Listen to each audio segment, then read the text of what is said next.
La méiose est une succession de 2 divisions, à l'origine des gamètes, se déroulant dans les gonades.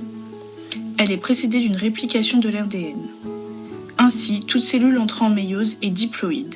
Elle compte 2 N chromosomes à 2 chromatides.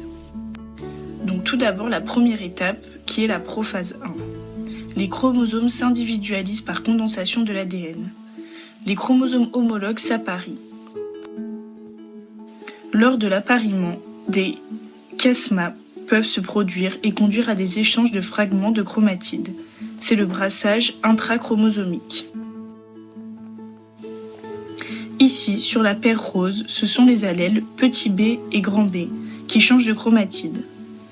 Ce phénomène, nommé crossing over, est cependant peu fréquent. Ensuite, il y a la métaphase 1.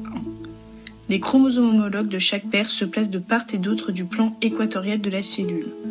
Chaque paire se place indépendamment des autres. Ensuite, il y a l'anaphase 1.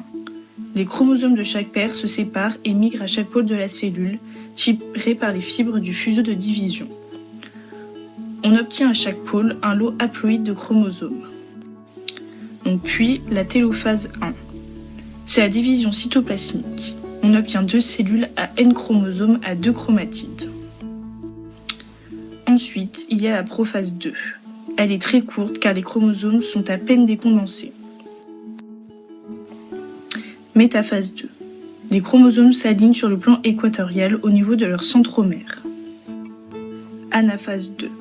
On observe le clivage des centromères qui conduit à la séparation des chromatides. Chaque chromatide migre alors à un pôle opposé de la cellule. Puis, pour finir, il y a la télophase 2. Le cytoplasme se divise, donnant naissance à 4 cellules à N chromosomes à 1 chromatide. Dans notre exemple, on remarque que les 4 gamètes obtenus présentent 4 combinaisons d'allèles différentes.